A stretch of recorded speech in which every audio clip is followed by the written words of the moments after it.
నమస్కారం ఘంటారావానికి స్వాగతం. ముందుగా ప్రధాన అంశాలు. కన్హా ధ్యాన కేంద్రాన్ని ప్రారంభించిన రాష్ట్రపతి, రామచంద్ర మిషన్ వసంతోత్సవాల్లో పాల్గొన్న కోవింద్.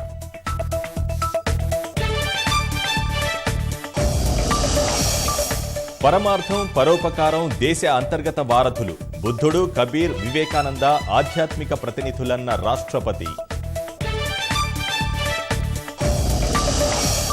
మేడారానికి పోటెత్తిన భక్తజనం, జంపన్న వాగులో పుణ్యస్నానాలు.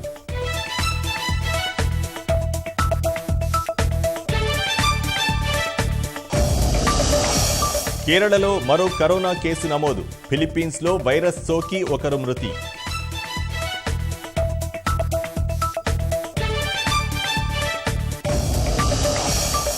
జమ్మూ కశ్మీర్ పోలీస్ అధికారి కేసులో ఎన్ఐఏ సోదాలు, ప్రైవేట్ కార్యాలయాలు, నివాసాల్లో ఏకకాలంలో దాడులు.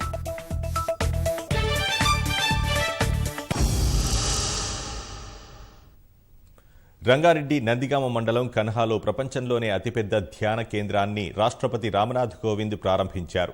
అనంతరం 40,000 మంది అభ్యాసీనులను ఉద్దేశించి ప్రసంగించిన రాష్ట్రపతి, రామచంద్ర మిషన్ 75వ వసంతోత్సవాల్లో పాల్గొనడం పట్ల సంతోషం వ్యక్తం చేశారు. శాంతివనంలోని లక్షలాది మొక్కలు ఆహ్లాదం కలిగిస్తున్నాయని వ్యాఖ్యానించారు. ఆధ్యాత్మికత ప్రపంచంలో రామచంద్ర మిషన్ దాదాజీ కమలేష్ పటేల్ చేస్తున్న గొప్పవని రాష్ట్రపతి కోవింద్ అభినందించారు.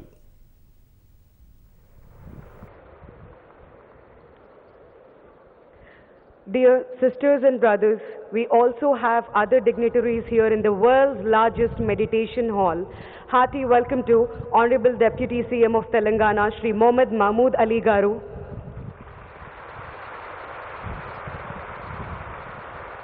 Honorable Education Minister of Telangana, Srimati Sabita Indra Reddy Garu.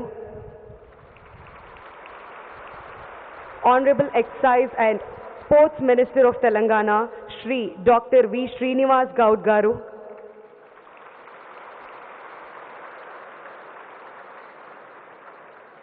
Honorable Minister of IT and Electronics, Government of Uttar Pradesh, Shri Ajit Singh Palji.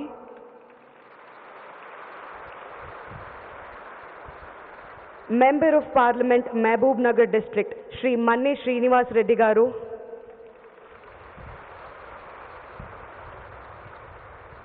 Rangareddy జిల్లా కన్హా శాంతివనంలో అతిపెద్ద ధ్యాన కేంద్రాన్ని రాష్ట్రపతి రామ్నాథ్ కోవింద్ ప్రారంభించారు.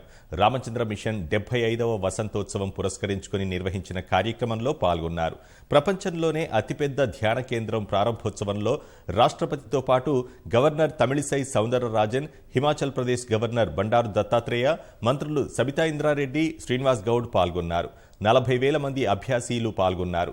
ఒత్తిడితో ఉన్నవాళ్లు ప్రశాంతంగా జీవించలేరన్న రామచంద్ర మిషన్ గురూజీ కమలేష్ పటేల్, యోగా, ధ్యానం ద్వారా అనేక సమస్యలు పరిష్కారం లభిస్తుందని తెలిపారు.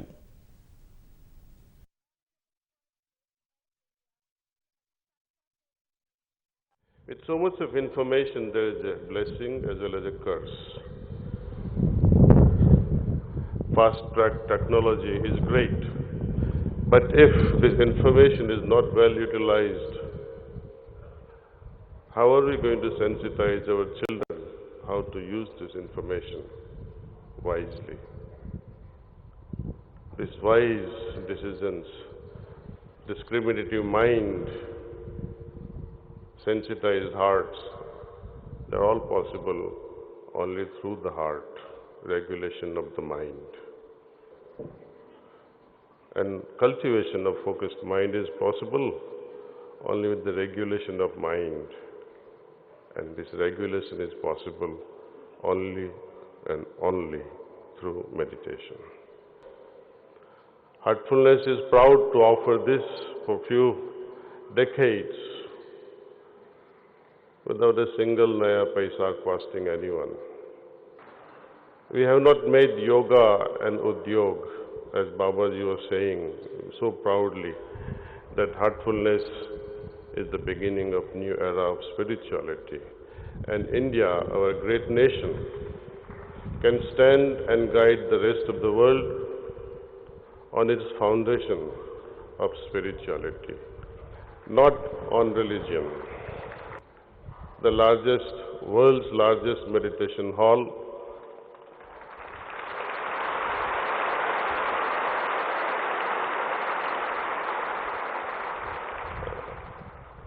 under this such an auspicious and joyful event, it has been further embellished by the presence of the President of Great India. His lifestyle, when we observe, in those days, humble days, his true nature is humility and simplicity. No pompous, no show-off. He's just simple, ordinary Indian man. అతిపెద్ద ధ్యాన కేంద్రాన్ని ప్రారంభించిన రాష్ట్రపతి రామచంద్ర మిషన్కు 150 దేశాల్లో కేంద్రాలు ఉండటం సంతోషంగా ఉందని తెలిపారు. కన్హాలోని శాంతివనం పవిత్రమైన స్థలమని అభివర్ణించారు. ఆధ్యాత్మిక ప్రపంచంలో దాదాజీ సేవలు ఎంతో గొప్పవని అభినందించారు. Of world's largest meditation center, the Honorable First Lady of India, Srimati Savita Kovind ji, and our beloved Daji.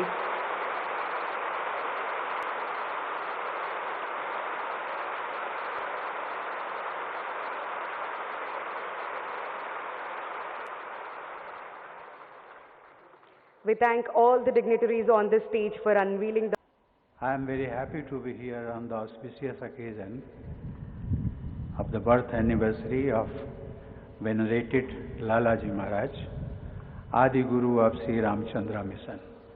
This is also a joyous occasion to celebrate the 75th anniversary of the founding of Sri Ramchandra Mission. That the mission has become a strong spiritual force with the presence in more than 150 countries across the globe. The participation of Abhyasis in the Basant celebrations was only about 40, that is 40. Today the number of Abhyasis runs into millions.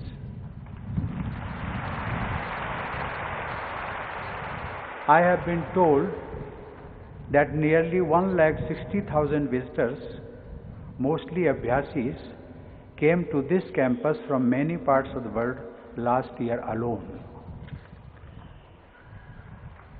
Sisters and brothers, spirituality is India's most precious gift to the world. From the teachings of Vedanta, Tirthankar Mahavir and Gautam Buddha, to the messages of Nanak and Kabir, there is a grand flow of eternal spiritual wisdom which was transmitted to the modern world by Swami Vivekananda, Mahatma Gandhi, and many other exemplars of India's spiritual force. Today, Gandhiji is revered all over the world for his message of truth, compassion, and non-violence. Gandhiji was essentially a seeker of spiritual truth. He had once said, and I would like to quote, "I am striving for the kingdom of heaven, which is spiritual deliverance. For me, the road to salvation lies through incessant toil in the service of my country and my humanity." Unquote. I am glad to see that Sri Ramchandra Mission has been promoting both individual change as well as social change. The mission is promoting the great ancient tradition of Raj Yoga, meditation in the modern world. Sisters and brothers, this campus, Kanha Shanti Vanam, presents a model of holistic living.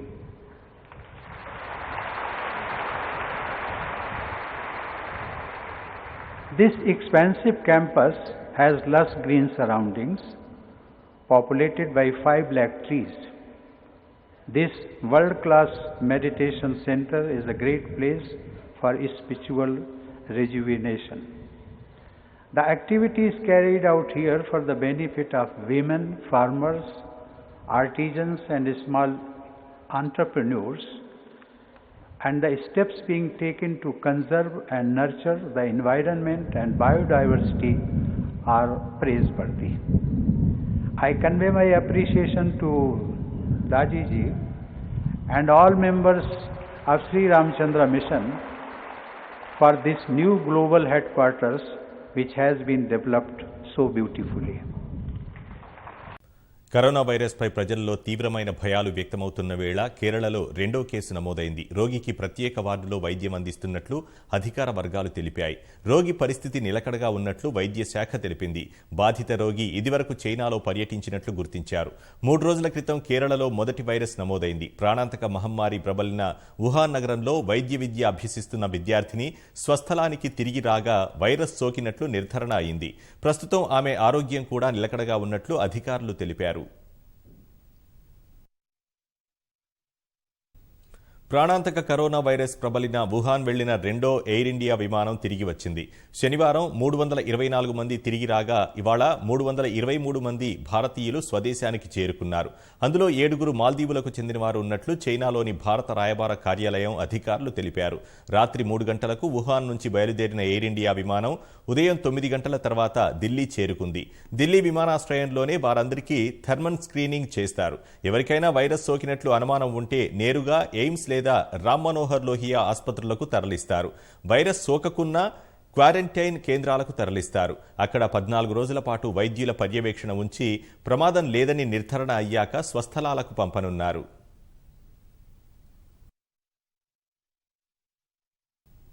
ప్రాణాంతక corona virus చైనాలో మృత్యుతాండవం చేస్తోంది. ఇప్పటి వరకు మృతి చెందిన వారి సంఖ్య 304కు పెరిగింది. కొత్తగా మరో 2000కు పైగా కేసులు నమోదయ్యాయి. వైరస్ తీవ్రత ఎక్కువగా ఉండడంతో ప్రపంచ దేశాలు మరింత అప్రమత్తమయ్యాయి. చైనా పౌరులకు చైనా నుంచి వచ్చే వారికి తమ దేశంలో ప్రవేశించకుండా ద్వారాలు మూసేశాయి. మరోవైపు ఫిలిప్పీన్స్లో కరోనా వైరస్తో ఒకరు మృతి చెందారు.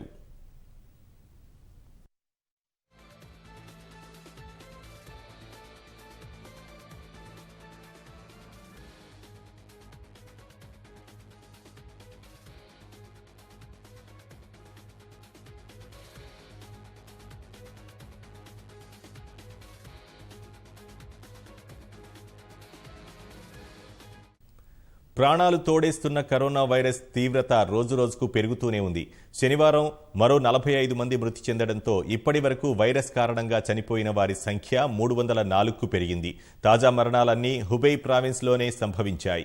కొత్తగా మరో 2000కు పైగా కేసులు నమోదైనట్లు చైనా హెల్త్ కమిషన్ ప్రకటించింది. చైనాలో వైరస్ సోకిన వారి సంఖ్య 14,380కి చేరింది. వారిలో 315 మంది పరిస్థితి విషమంగా ఉన్నట్లు అధికార వర్గాలు తెలిపాయి. ఇంకా 4,516 అనుమానిత కేసులు రికార్డైనట్లు తెలుస్తోంది.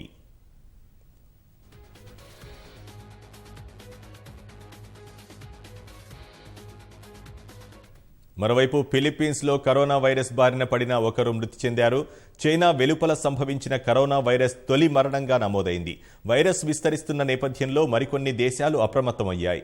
చైనా పౌరులకు పర్యాటక వీసాలను రష్యా నిలిపివేసింది. చైనా పౌరులతో పాటు గత 2 వారాల్లో చైనా సందర్శించిన విదేశీయులు సైతం తమ దేశంలో ప్రవేశించకుండా ఇజ్రాయెల్ ఆంక్షలు విధించింది. పొరుగున ఉన్న జోర్దాన్, ఈజిప్ట్ దేశాలకు ఈ నిషేధం వర్తింపజేసింది. చైనా నుంచి తిరిగి వచ్చిన తమ పౌరులు వైరస్ లక్షణాలు లేకున్నా 14 రోజులు నిర్బంధంగా ఇంట్లోనే ఉండాలని సూచించింది. చైనా నుంచి వచ్చే విమానాలపైన ఆంక్షలు విధించింది.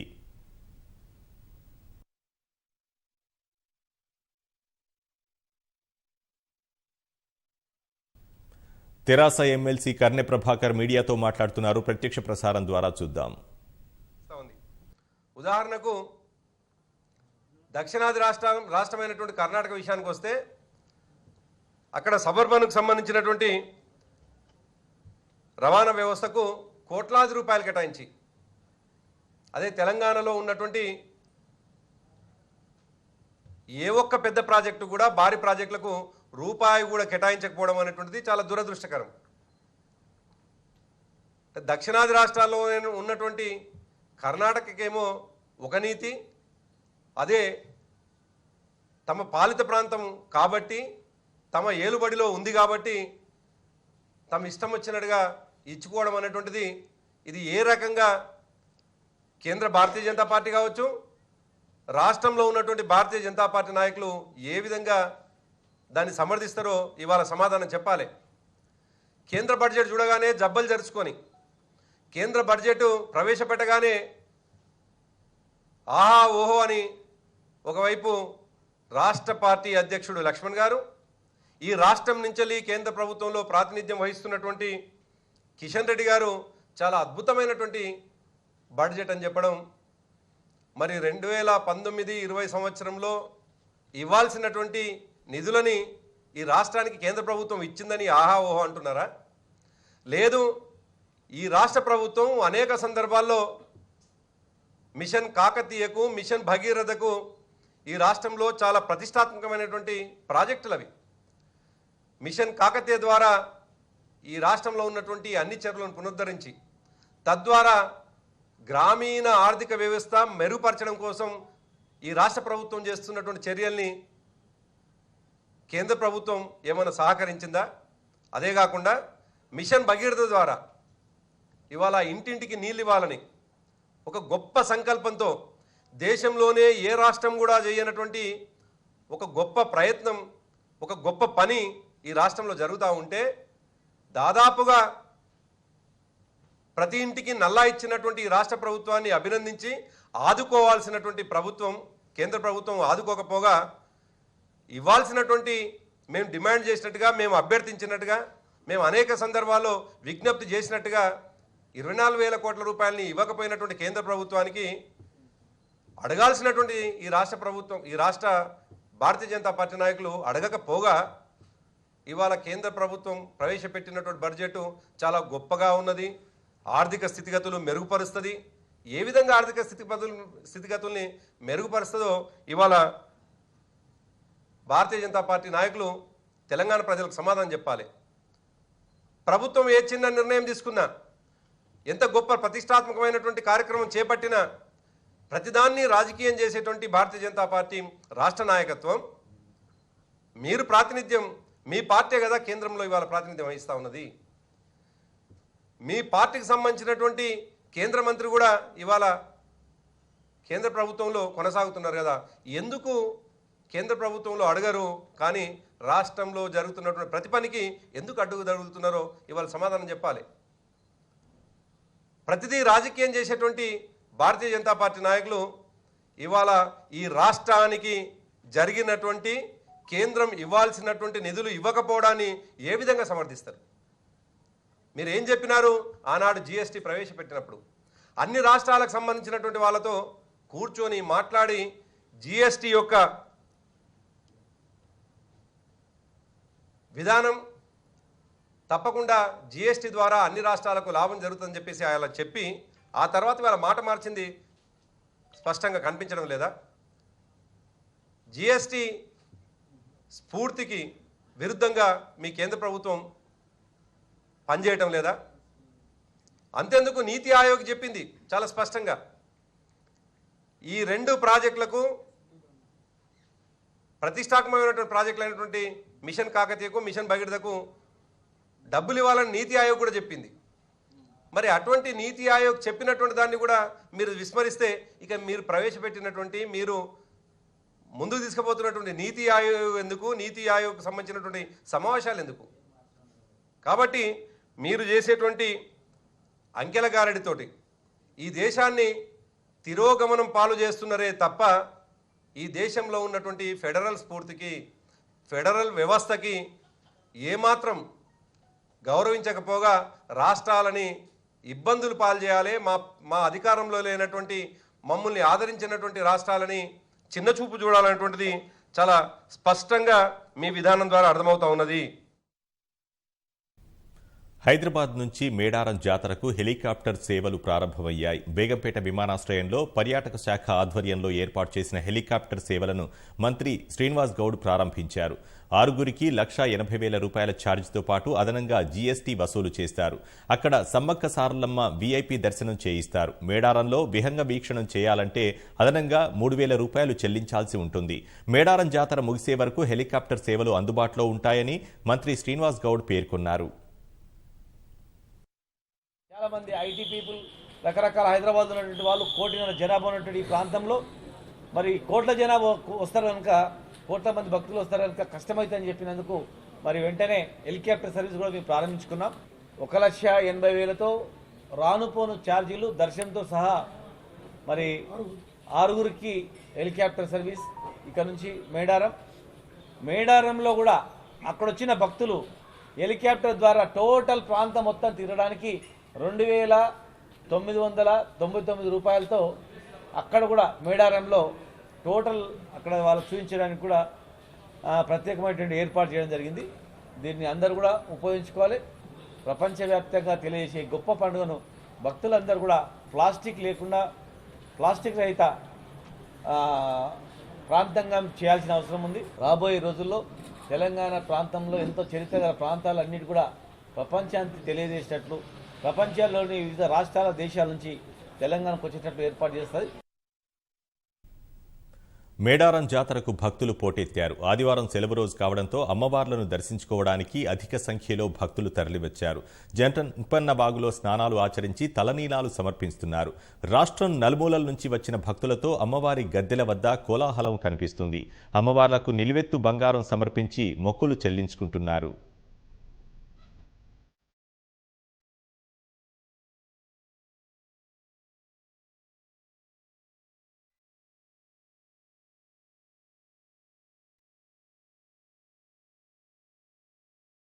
అమ్మమ్మ మాయమ్మ అమ్మ సమ్మతో మా తల్లి సమ్మక్క దరా మా తల్లి దేవి సమ్మతో మా తల్లి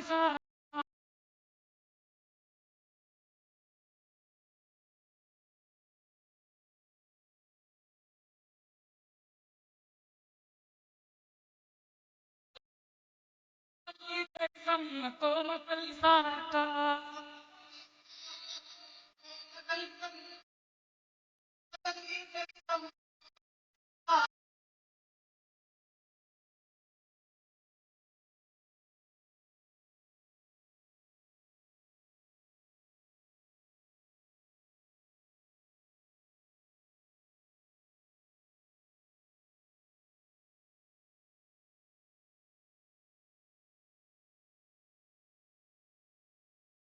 అడవుల్ల కొలువున్నా ఆదిశక్తులమ్మ కొండల్లో కొలువున్నా కొండ దేవతలమ్మ ఆదిశక్తులు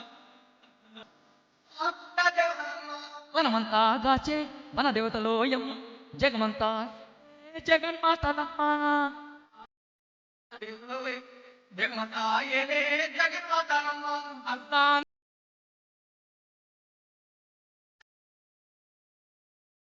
పై వెలసిన తల్లి బిడ్డలమ్మ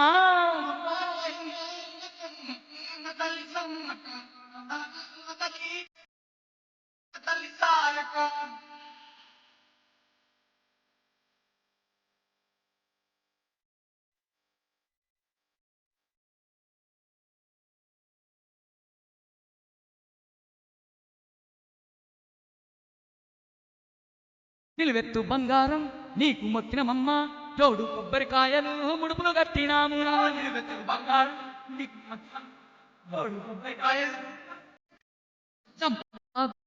స్నానాలు చేసి జింపైన కట్నాలు మీకు పెట్టినమమ్మా స్నానాలు చేసి జింపైన కట్నాలు మీకు పెట్టినమమ్మా మా పాడి ప్రసిద్ధ పుణ్యక్షేత్రం వేములవాడ రాజరాజేశ్వర స్వామి ఆలయానికి భక్తుల రద్దీ పెరిగింది. వివిధ ప్రాంతాల నుంచి తరలివచ్చిన భక్తులతో ఆలయ పరిసరాలు కిక్కిరిసిపోయాయి. మేడారం జాతరకు వెళ్లే ముందు భక్తులు రాజన్నను దర్శించుకుంటారు. భక్తులు అధిక సంఖ్యలో తరలి రావడంతో ఆలయంలో ఆర్జిత సేవలు రద్దు చేశారు. ధర్మగుండంలో స్నానాలు ఆచరించిన భక్తులు కోడెమొక్కులు చెల్లించుకుంటున్నారు.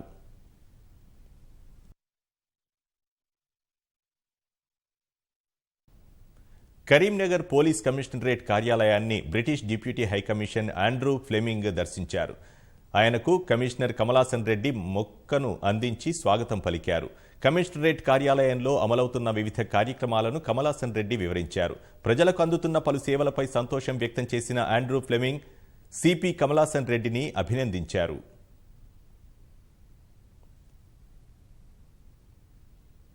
ఉగ్రవాదులకు సహకరించారన్న ఆరోపణలపై అరెస్టైన జమ్మూ కశ్మీర్ పోలీస్ అధికారి కేసుకు సంబంధించి జాతీయ దర్యాప్తు సంస్థ ఎన్ఐఏ కశ్మీర్లో దాడులు నిర్వహించింది. దక్షిణ కశ్మీర్లోని ప్రైవేట్ కార్యాలయాలు, నివాసాల్లో ఏకకాలంలో సోదాలు నిర్వహించినట్లు అధికారులు తెలిపారు. గత నెల 11న జమ్మూ కశ్మీర్ డిప్యూటీ ఎస్పీ దవీందర్ సింగ్ ఇద్దరు ఉగ్రవాదులను సరిహద్దులు దాటిస్తూ అరెస్టయ్యారు. ఈ కేసులో అరెస్టైన వారిని ఇంటరాగేషన్ చేసిన మరుసటి రోజే ఎన్ఐఏ బృందాలు ఈ తనిఖీలు చేపట్టాయి.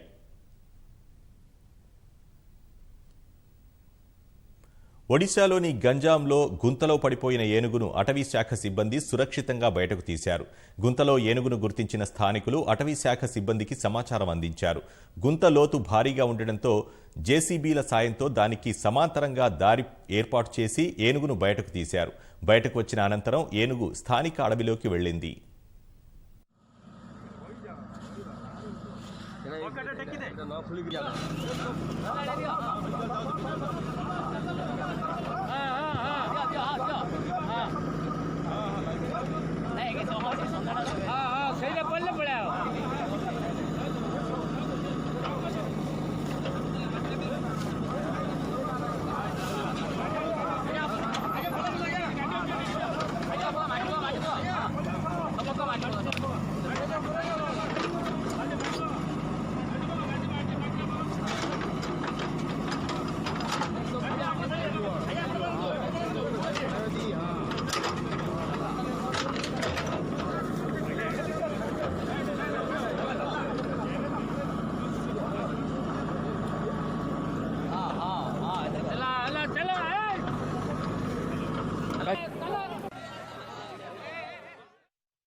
బాలీవుడ్ డిజైనర్ మనీష్ మల్హోత్రా కలెక్షన్లు ఫ్యాషన్ ప్రియులను విశేషంగా ఆకట్టుకున్నాయి. బ్లెండర్స్ ప్రైడ్ ఆధ్వర్యంలో హైదరాబాద్ హెచ్ఐసిసిలో ఏర్పాటు చేసిన ఫ్యాషన్ షోలో మనీష్ కలెక్షన్లను మోడళ్లు ప్రదర్శించారు. ఈ వేడుకలో నగరానికి చెందిన పలువురు డిజైనర్లు, ఫ్యాషన్ డిజైనింగ్ విద్యార్థులు, యువత సందడి చేశారు. ఆటపాటలతో హోరెత్తించారు. మోడళ్ల హంసనడకలు చూపర్లను విశేషంగా ఆకట్టుకున్నాయి.